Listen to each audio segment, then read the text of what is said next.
नमो भगवते वासुदेवाय। हरे कृष्णा, राधे राधे। प्रिय भक्तों, आज बृहस्पतिवार के दिन हम सब सुनेंगे भगवान बृहस्पति देव की व्रत कथा। पूजा विधि। भगवान बृहस्पति देव की पूजा की जाती समय ही भोजन करना चाहिए। पीले वस्त्र धारण करें, पीले पुष्पों को धारण करें।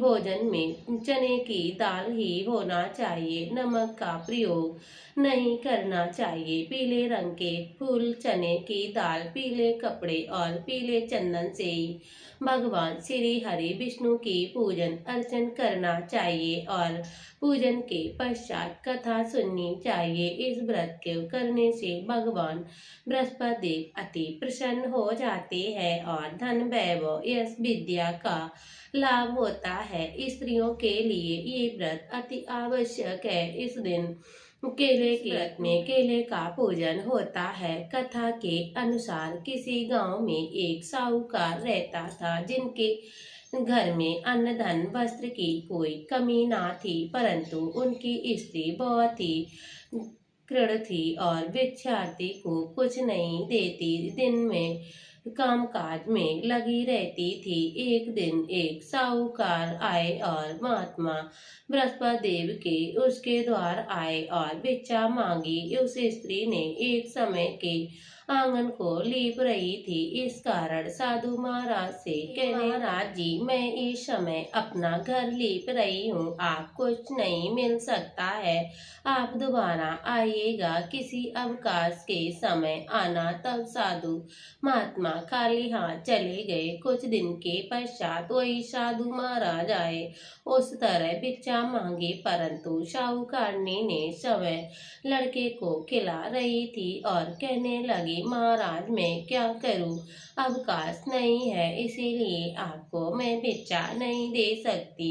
तीसरी बार महात्मा आए तो उन्होंने उस तरह से टालना चाहा, परंतु महात्मा जी कहने लगे, यदि तुमको बिल्कुल ही अवकाश चाहिए तो मुझे भिक्षा दोगी। साहूकार कहने लगी, हाँ महाराज, यदि ऐसा हो जाए तो आपकी बड़ी कृपा होगी।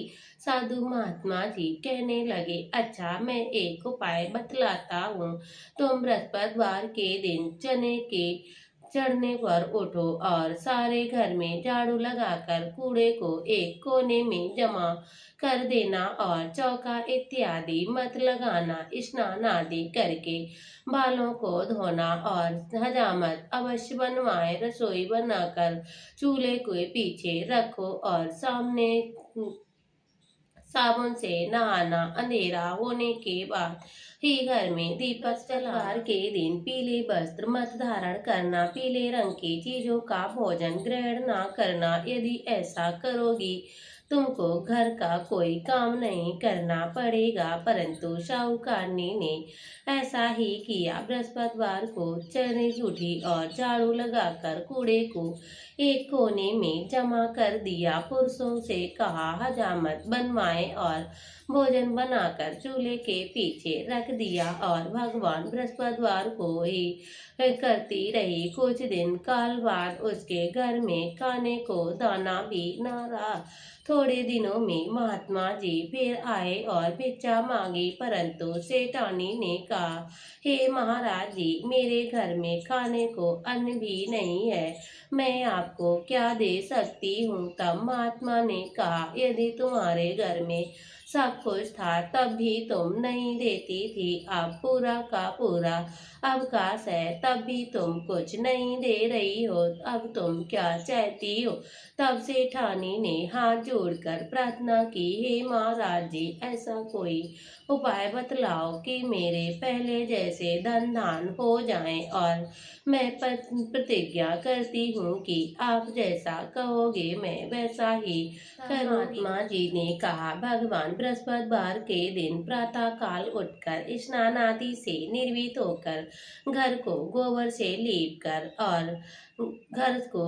से लीपो तथा घर में पुरुषों को हजामत न करवाएं और भूखों को अन्न जल देती रहो। ठीक सायंकाल दीपक जलाओ। यदि ऐसा करोगी तुम्हारी सब मनोकामना पूर्ण हो जाएगी। पहले जैसा ही तुमको बना देंगे। भगवान बृहस्पति देव की कृपा से अनेक प्रकार के सुख भोग कर काल तक जीवित रही प्रिय भक्तों। आइए भक्तों, अब हम सब सुनते हैं भगवान श्री हरि विष्णु की और इंद्र की कथा। इंद्र बड़े अहंकार और अपने सिंहासन पर बैठे थे और बहुत से देवता ऋषि गंधर्व किन्नर सभी सभा में उपस्थित थे। जिस समय भगवान बृहस्पति जी वहां पर बैठे थे तो आए सबके उनके सम्मान के लिए खड़े हो गए, परंतु इंद्र गर्व के मारे खड़ा ना हुआ। यद्यपि वह सदैव उनका आदर किया करता था। भगवान बृहस्पति देव जी ने अपना अनादर समझते हुए वहां से उठकर चले गए। तब इंद्र को बड़ा शोक हुआ और देखो, मैंने गुरु जी का अनादर कर दिया है, मुझे बड़ी भारी भूल हो गई है। गुरु के आशीर्वाद से ही मुझको ये वैभव मिला है और क्रोध के सब नष्ट कर हो जाएगा। इसीलिए उनके पास जाकर उनसे क्षमा मांगनी चाहिए, जिस प्रकार क्रोध को शांत कर मेरा कल्याण हो जाए। और ये विचार कर इंद्र उनके स्थान पर जा भगवान बृहस्पति जी अपने योग बल से ये जान लिया कि इंद्र क्षमा मांगने के लिए आ रहे हैं, तब क्रोधवश उन्हें भेंट करना उचित ना समझा और वे अंतर ध्यान हो गए। जब इंद्र ने भगवान बृहस्पति जी को घर पर ना देखा तो निराश होकर लौट गए। और जब दैत्यों के राजा विश्वकर्मा को ये समाचार विदित हुआ कि उनके अपने गुरु शुक्राचार्य की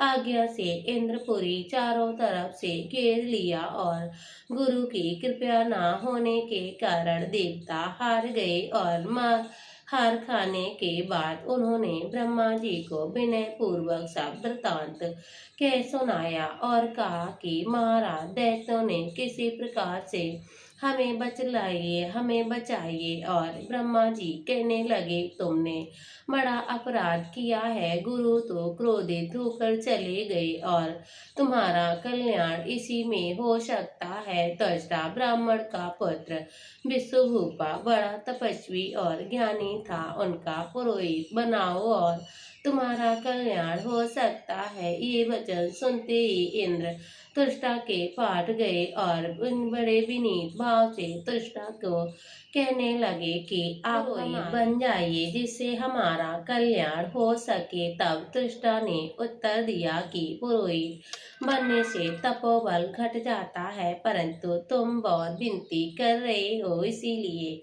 मेरा पुत्र विश्वरूपा पुरोहित बनकर तुम्हारी रक्षा करेगा। विश्वरूपा ने पिता की आज्ञा पुरोहित बनकर यत्न किया और हर इच्छा से इंद्र विश्वकर्मा को युद्ध में जीतकर अपने इंद्रासन पर स्थित हुआ। विश्वरूपा के 3 मुख थे और एक मुख से वे सोमपल्ली लगा रखे थे, रस निकल पाते, और दूसरे मुख से मदरा पीते और तीसरे मुख से अन्नादि भोजन किया करते थे। इंद्र ने कुछ दिनों उपरांत कहा कि मैं आपकी कृपया से यज्ञ करना चाहता हूँ। तब विश्वभूपा आज्ञा के अनुसार यज्ञ प्रारंभ हो गया।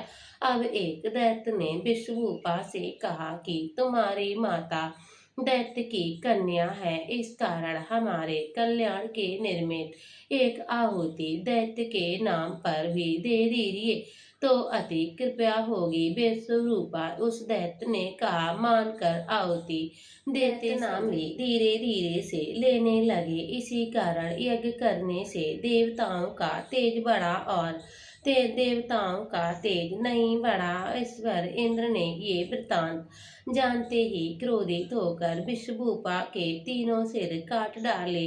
मद्यपान करने से भमरा, सोमपल्ली पीने में कबूतर और अन्न खाने के मुख में तीतर बना। विश्वभूपा के मरते ही इंद्र का स्वरूप ब्रह्म हत्या के प्रभाव में बदल गया। देवताओं के 1 वर्ष पश्चात करने पर ब्रह्म हत्या का वह पाप ना छूटा। तब सभी देवताओं ने प्रार्थना करने पर ब्रह्मा जी बृहस्पति देव के सहित वहां गए और उस ब्रह्म हत्या के 4 भाग किए, जिसमें एक भाग पृथ्वी को दिया। और इसी कारण कहीं कहीं धरती ऊंची नीची और बीज बोने के लायक भी नहीं होती है। साथ ही ब्रह्मा जी ने ये वरदान दिया, जहाँ पृथ्वी पर गड्ढा होगा वो समय पाकर स्वयं भी भर जाएगा। दूसरा वृक्षों को दिया, जिससे वह गोंद बना रहता है और इस कारण गूगल के अतिरिक्त सब गोंद अशुद्ध होते हैं जाते हैं। और वृक्ष को वरदान दिया कि तुम ऊपर से सूख जाने पर फूट जाती है। तीसरा भाग स्त्रियों को दिया, इसी कारण स्त्रियां हर महीने रजस्वला होकर पहले दिन चांडलानी और दूसरे दिन ब्रह्मघातनी, तीसरे दिन धोबिन के समान रहकर चौथे दिन शुद्ध होती है। और संतान प्राप्ति को उनको वरदान दिया। चौथा भाग जल को दिया, जिसे पीने और सिवाल आदि में ऊपर आ जाते हैं। जल को ये वरदान मिला था, जिस चीज में डाला जाएगा वह बोझ में उसी रंग में बन जाएगा। इस प्रकार इंद्र को ब्रह्म हत्या के पापों से मुक्ति मिली। और जो मनुष्य इस कथा को पढ़ता है अथवा सुनता है उसकी सब विपत्ति दूर हो जाती है। बृहस्पति देव महाराज की कृपया प्राप्त होती है और सदैव मनुष्य सुखी जीवन व्यतीत करता है। प्रिय भक्तों, ये तो थी संपूर्ण भगवान बृहस्पति देव की भक्तों। अब हम सब सुनते हैं भगवान विष्णु चालीसा पाठ। सेवा के चितलाए कीरत कछु वर्णन करूं, दीजे ज्ञान बताए। नमो विष्णु भगवान करारे, कष्ट न सावन अखिल बिहारी। प्रबल जगत में शक्ति तुम्हारी, त्रिभुवन फैल रही उजियारी। सुंदर रूप मनोहर सूरत, सरल स्वभाव मौनी मूरत। तन पर पीताम्बर अति सोहत, बैजंती माला मनमोहत। शंख चक्र और गदा बिराजे, देखत दैत्य असुर दल बाजे। सत्य धर्म मद लोभ न गाजे, काम क्रोध मद लोभ न छाजे। सत्य भक्त संजन मन रंजन, धनुष असुर दुष्ट दल गंजन। सुख उपजाए कष्ट भंजन, दोष मिटाए करजन संजन। पाप काट भव सिंधु उतारण, कष्ट नाश कर भक्त उवारण। करक अनेक रूप प्रभु धारण, केवल आप भक्ति के कारण। धरण देन पर तुम्हें पुकारा, तब तुम रूप राम का धारा। बार उतार असुर दल मारा, रावण आदि को संहारा। आप 12 रूप बनाया, हिरण्याक्ष को मार गिराया। धन मस्तक तन सिंधु मनाया, 14 रत्न को निगलाया। अमिल असुरन दमन मचाया, रूप मोहिनी आप दिखाया। वेदन को अमृत पान कराया, असुरन को सब से बहलाया। क्रूर रूप धर सिंधु मजाया, मंद्राचल गिरि तुरंत उठाया। शंकर का तुम पंद चुड़ाया, भस्मासुर का रूप दिखाया। वेदन को जब असुर डुबाया, कर प्रबंध उन्हें डुड़वाया। मोहित बन कर कलई नचाया, उन्हें कर से वशम कराया। असुर जलंधर अति बलदाई, शंकर से उनकी लड़ाई। हार पार शिव सकल बनाई, कीन सती से छल खल जाई। सुमरन कीन तुम्हें शिवरानी, बतलाई सब विपद कहानी। तब तुम बने मुनीश्वर ज्ञानी, वृंदा की सब सुरत बुलानी। देखत 3 धनुष सैतानी, वृंदा आए तुम्हें लपटानी। हो स्पर्श धर्म क्षतिवानी, हना असुर उर शिव सैतानी। तुमने ध्रुव प्रहलाद उबारे, हृदयाक्षो मार गिरारे। धर्म मस्तक चंद हिंदू मचाया, बहुत मंत्राचल गिरि तुरंत उठाया। बहुत बार पाठ भक्त सिंधुधार, करो सकल संताप हराम। कृपा करो नेत्र प्रहलाद उबारे, हृदयाक्ष को अधिक खल मारे। गढ़का और अजामल तारे, बहुत भक्त वो सिंधु उतारे। करो सकल संताप हमारे, करो कृपा हरि सिरजनहारे। देखो मैंने दरस तुम्हारे, दीन बंधु भक्त हितकारे। चैत आपका सेवक दर्शन, करो दया अपनी मधुसूदन। जानो नहीं योग जब पूजन, हो यज्ञ स्तुति अनुमोदन। शील दया संतोष सुलक्षण, विदित नहीं व्रत बोध विलक्षण। करो प्रणाम कौन विधि सुमरन, कौन बात मैं करो करत सदा सेवकाई। हर्षित रहित परम गत पाई, दीन दुखिन पर सदा सहाय। निर्जन जान लेव अपनाई, पाप काट पाप दोष संताप नसाओ। भाव बंधन से मुक्ति कराओ, सुख संपद से सुख उपजाओ। निश्चय रणन का दासो नाम निगम सदा ये बने सुना में पढ़े सुने सो जन सुख पावे। बोलो भगवान श्री हरि विष्णु की जय। प्रिय भक्तों, अब हम सब भगवान विष्णु की आरती करते हैं। ओम जय जगदीश हरि, स्वामी जय जगदीश हरि। भक्त जनों के संकट, दास जनों के संकट, क्षण में दूर करें। ओम जय जगदीश हरि। मात पिता तुम मेरे, शरण गहूँ में किसकी, तुम बिन और न दूजा। आस करूं जिसकी। ओम जय जगदीश हरि। जो ध्यावे फल पावे, दुख बिन से मन का, सुख संपत्ति घर आवे, कष्ट मिटे तन का। ओम जय जगदीश हरि। माते पिता तुम मेरे, शरण गहूँ में किसकी, तुम बिन और न दूजा। आस करूं जिसकी। ओम जय जगदीश हरि। तुम पूरन परमात्मा, तुम अंतर्यामी, पार ब्रह्म परमेश्वर, तुम सबके स्वामी। ओम जय जगदीश हरि। तुम करुणा के सागर, तुम पालन करता, मैं मूर्ख कल कामी, कृपा करो वरता। ओम जय जगदीश हरि। दीन बंद दुख हरता, तुम रक्षक मेरे, अपने हाथ उठाओ, अपनी शरण लगाओ, द्वार पड़ी तेरी। ओम जय जगदीश हरे। विषय विकार मिटाओ, पाप हरो देवा, श्रद्धा भक्ति बढ़ाओ, संतन की सेवा। ओम जय जगदीश हरि। हरे हर जी की आरती जो कोई नर गावे, कहते शिवानंद स्वामी, भजते हरिहर स्वामी, सुख संपत्ति पावे। ओम जय जगदीश हरि। स्वामी जय जगदीश हरि। बोलो भगवान विष्णु की जय हो। प्रिय भक्तों, वीडियो अच्छा लगे तो वीडियो को लाइक करिए और कमेंट बॉक्स में भगवान श्री हरि विष्णु की जय जरूर लिखिएगा। मिलते हैं अगली वीडियो के साथ, तब तक के लिए जय श्री कृष्णा, राधे राधे।